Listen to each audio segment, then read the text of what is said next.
Gamespot TV. We go to Texas to find out why hundreds of hardcore Quake fans gave up sleep, showers, and the comfort of their living rooms. And we have backflips, front flips, ollies, grinds, and the Judo Madonna in our review of Tony Hawk's Pro Skater. Plus, we have a strategy guide for Quake 3. John Carmack gives us his tips for fragging your friends. So stick around. It's game time.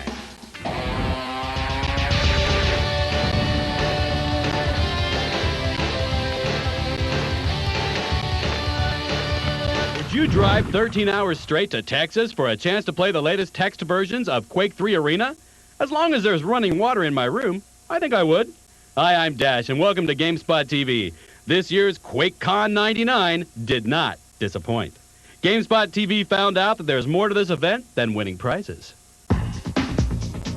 Bye-bye. It was a pilgrimage of sorts. We're not worthy. We're not worthy. Last August, QuakeCon 99 became the gaming mecca for over 1,000 PC gamers itching to play the latest test versions of Quake 3 Arena in a multiplayer LAN battle. All right, let's just pack it up right over here. Sponsored by id Software, CEO Todd Hollinshead said QuakeCon events give them a chance to meet players face to face. It's really just a way for id Software to give something back to the fans. We've got a lot of supporters out there, and this is really an event just to show off what we're working on right now, to give people an opportunity to come together and play together. Besides playing, QuakeCon 99 participants had the chance to compete against and worship Doom and Quake creator John Carmack. I still do like doing games that are easy to pick up, you know, that people can just sit down and play. And a very large part of it is because I don't have the time to be obsessive about a game, you know, to go in and like learn all this. I want a game that I can jump in and have a good time playing, you know, play for 5 or 10 minutes or something and get out of it. Held annually in Mesquite, Texas since 1996, QuakeCon fans braved the desert heat and traveled from hundreds of miles away. I heard about QuakeCon about 6 months ago, got registered, got lucky to be one of the first 1,000, called up my buddies and said, let's go down there, I'll drive. We drove 27 hours straight from Vegas, 1,300 miles to get here. And we're having the greatest time of our lives. It's really big in the UK. I say it's, you know, it's only a small country, but there's a lot of people playing. We've got so many leagues, and we've got people playing all the time. Sue Joy and the rest of his 1,000 playmates brought their own computers and paid their own way to participate in the event, test their Quake skills, and maybe win prizes. For some, it was a 3-day all-play, no-sleep, no-shower marathon. For others, it was a test of mettle and hygiene endurance. They're kind of new to it, so they're not quite seasoned enough to, you know, be able to hang. But, you know, this is a once-in-a-lifetime thing, so you sacrifice. Look at it! Look at it! And contrary to popular misconception, most QuakeCon players say that the main reason they attend QuakeCon is not to kill or learn how to kill, but to meet friends and create new ones. A lot of my friends are coming here, so I'm here kind of to meet them.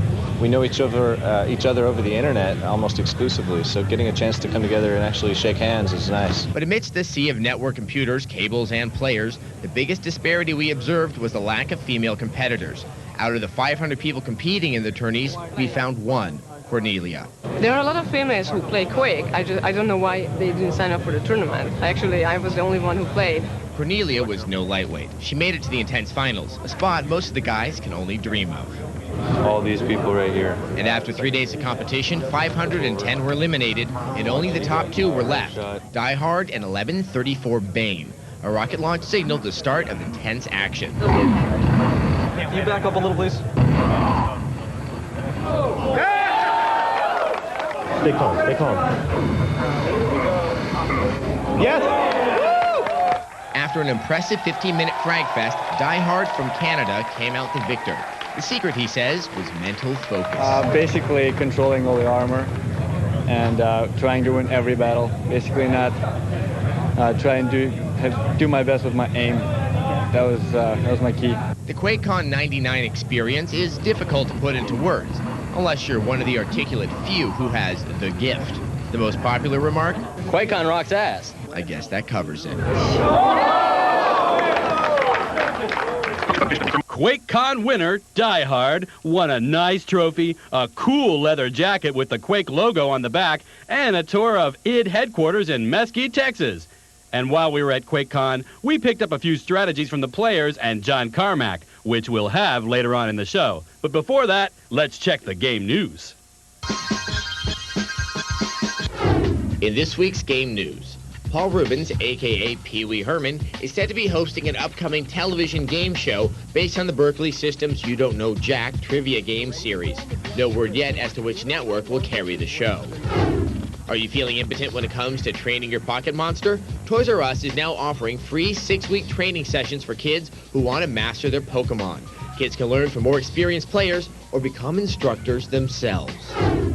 Nintendo has reported it expects to lose nearly $475 million in the first half of the next business year due to price drops of the N64 in the US and a delay in upcoming Game Boy games. Could this mean a delay in their next generation console system, the Dolphin? And pay attention, mech fans.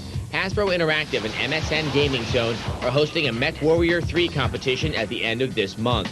2-player teams will battle it out online for prizes, including 2 Harley-Davidson motorcycles. If you want to find out what's up in the gaming world, go to the news sections of the Gamespot and VideoGames.com websites. And if you want extensive Quake coverage, go to the Gamespot TV website. There you'll find real video of QuakeCon, as well as an in-depth interview with id Software big man, John Carmack.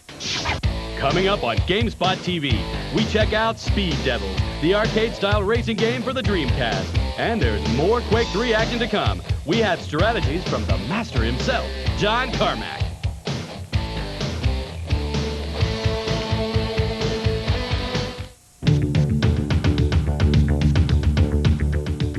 Welcome back. Are you a fan of conspiracies and black ops? Well, our next game is sure to have you watching your back. Here's an early sneak peek at Ion Storm's Deus Ex.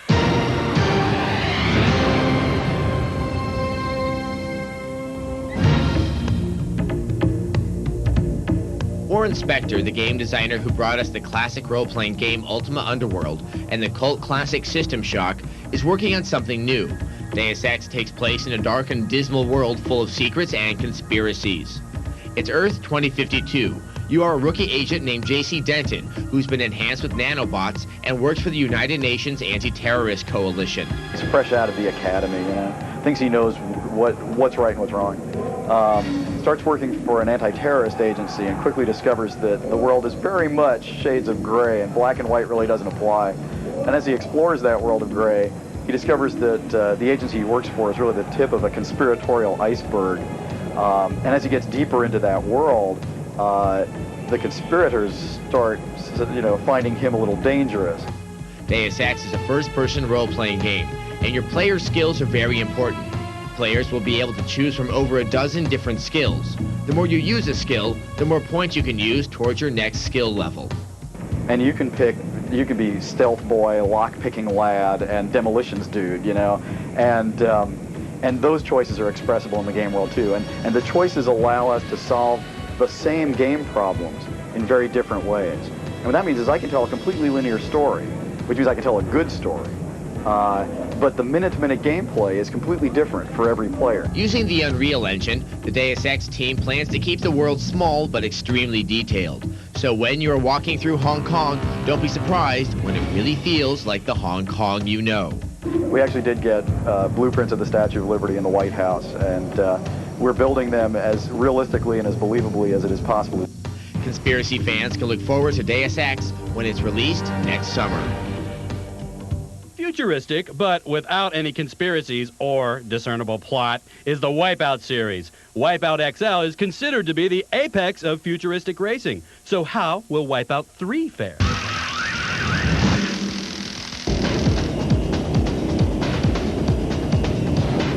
There was a time when the folks at Psygnosis weren't sure if Wipeout would return to the PlayStation, but with the advent of the analog controller, the PlayStation code optimization utilities, and some imagination, Wipeout 3 is here on the aging system. Once again, the game involves futuristic racing with sleek anti-gravity hovercrafts on some very windy courses. The game has offered a new element called the Hyper Thrust. By hitting the R1 button, your craft can achieve incredible speeds. But it drains shield energy to do so and makes you more vulnerable to crashing or being blown up by opponents. This balance between thrust and shield is the first main difference between Wipeout 3 and its predecessors.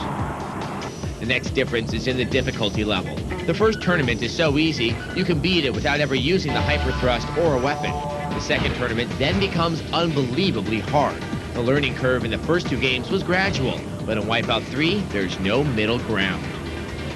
You can hone your skills for the difficult tracks by playing the challenge mode, which has race, weapon, and time categories. It's almost more enjoyable than the main game, and it's almost necessary in order to complete it. The two-player game has improved by allowing split-screen play. It's a fantastic addition that allows for a huge amount of replay value. The graphics are a little grainier, but there's no pop-up at all in single player. And while the soundtrack isn't as good as the incredible one for Wipeout XL, it's a doozer nonetheless. While the series seems to be moving from an arcade racer to something brainier, Wipeout 3 should appeal to longtime fans of the series who are looking for a new challenge, although it may alienate new players with its difficulty. Joe Fielder from Videogames.com gives it an 8.3 out of 10. From futuristic racing combat to good old-fashioned four-wheeled competitive driving, we're about to take a gander at the first automotive racing game for the Dreamcast. We've seen boats and hoverboards, but what about the car?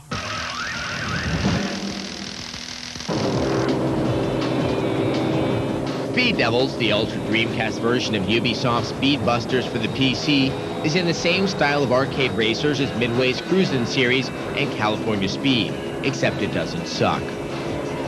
In Speed Devils, you play as a hotshot racer who has been sponsored by a mysterious benefactor who gives you money for a car to start with and then shows up throughout the game to set various tasks.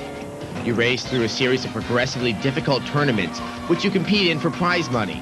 Money is awarded for placement, highest speed, and time spent in the lead. You can also win money for exceeding the speed limit on certain stretches of road. Your opponents will also wager on races for money, your car, or theirs. The money you win can be used to buy new parts for your car, or buy a new car, but much of it will be spent on repairing the damage from the previous race. The game's graphics are fantastic. Each car comes with a dozen distinct paint jobs, and each course has at least 3 different elements working against or around you, such as weather conditions and unsolicited projectiles. The game is pop-up free and can only be faulted for cars that seem to float over the track and never seem to get dirty. The real problem with the game is the multiplayer. It caps out at 2 players. You can't use cars you built up in the tournament mode, and there's no computer-controlled cars to join in. While this does impact the replay value of Speed Devils, it still has an excellent single-player game that sucks you in. Joe Fielder from Videogames.com gives it an 8.2 out of 10. System Shock 2 is a sci-fi role-playing game with plenty of bad guys. Here are a few cheats, because we can all use a little help battling mutants and insane computers.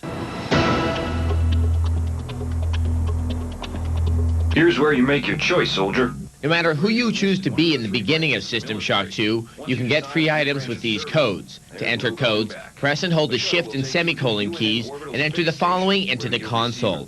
Running out of nanites? Type in summon OBJ 20 nanites and you will soon be the richest person on the Von Braun. And you can enter summon OBJ Psi Pistol and you can protect yourself with the pistol. And if you're not a Psi, or you are and misplaced your Psi-Amp, you can get one by entering Summon OBJ Psi-Amp to blast away those evil hybrids. If you want more cheat codes, go to our website and look in the Game Help section. And take our first-person shooter poll. With all the games on the market, who blows away the competition? Quake 3? Half-Life? Unreal Tournament? You decide. Coming up on Gamespot TV, we have a review of the follow-up to Rainbow Six. Rogue Spear pits the Rainbow team against a new wave of terror. And Bond is back. We join him in his latest adventure in our preview of Tomorrow Never Dies, when Gamespot TV returns.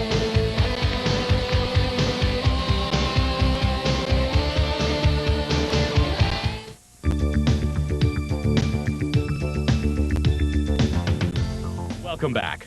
Well, just in time for the release of the new Bond film, the game from the last film is about to hit the shelves. It's Tomorrow Never Dies, and we have a preview.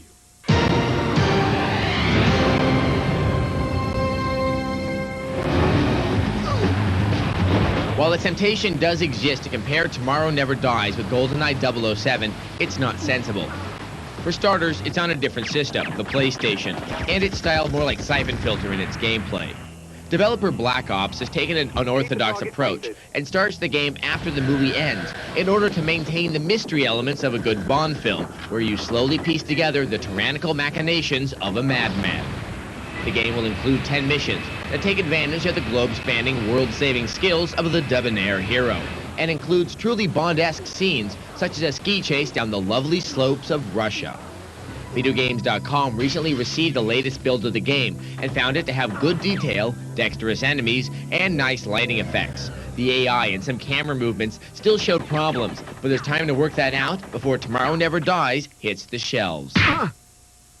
And now, stepping away from 007 and into the arcade, we fast forward in time to a futuristic Los Angeles. We're at the Wonder Park in Milpitas, California, and we're checking out Sega's LA Machine Guns. Set in a futuristic Los Angeles, LA Machine Guns places you on the side of a helicopter gunship. You play a machine gunner whose mission is to save the president from kidnappers. The enemies range from soldiers in jetpacks to whole ships, and the intensity of the fights help to make the game interesting. The difficulty level is selectable from the start, so while there are only 4 levels, it does have replay potential. Flying low through the streets of Los Angeles has never been so much fun or graphically interesting. Sega went all out to make this a very good-looking game. The hardware works to keep frame rates high, even with an immense amount of moving objects on screen. LA Machine Guns Thank you. LA Machine Guns features intense force feedback both in the gun and also the platform. So no matter how good the rumble technology gets on the home consoles, it'll never compare to the experience you get in the arcade. The rumble technology, coupled with the great audio of rattling guns and explosions, definitely makes this an attractive play. But firing a machine gun that never runs out of bullets can get boring. There's little strategy other than aiming true, as movement through the environment is dictated by computer-driven helicopter and not by the player. You might have a little trouble finding the game at your local arcade, but if you're looking for mindless action, you can't do much better than LA Machine Guns. While action-crazed shoot-'em-ups have been a perennial favorite over the last few years, squad-based action games have become quite popular. And Red Storm Entertainment's Rainbow Six really set the tone for a genre that combines stealth, strategy, and suspense. So here's our review of Tom Clancy's Rainbow Six Rogue Spear. Let's get back in one piece. Tom Clancy's Rainbow Six was a unique game that won over many people despite its noticeable flaws. And now with Rogue Spear, Red Storm Entertainment has created a sequel in many ways superior to the original, but not without its problems. The gameplay is very much like the original. You're given a mission, you choose your squad, and then you play your mission. While planning the mission, players can now see the map with an improved 3D view. But even with the new 3D view, you really don't get a good feel for the operation area. And this time, with improved character animation, the 3D models not only look better, but their movements are more lifelike. Your team members can now move in a crouched position and limp when wounded. Players will also be able to crouch and peek around corners, which is quite helpful when trying to be stealthy, and look into rooms before entering them. And be prepared to be stealthy. Red Storm has significantly fine-tuned the enemy AI. Terrorists act more realistically to everything that happens around them. They also have faster reaction times and are excellent shots. Overall, while Rogue Spear does have some problems, it does retain the original game's unique charm and style. The new features are really good, especially the addition of snipers and crouch movement. Michael Ryan of Gamespot.com gave Tom Clancy's Rainbow Six Rogue Spear a rating of 8 out of 10. Mission failure. Your team was wiped out. Coming up on Gamespot TV, Tony Hawk's Pro Skater has been released, and it's the bomb. We flip, ollie, and grind in our review. And we got the tips straight from the legend himself. John Carmack gives us strategies for Quake 3. All this and more when Gamespot TV returns.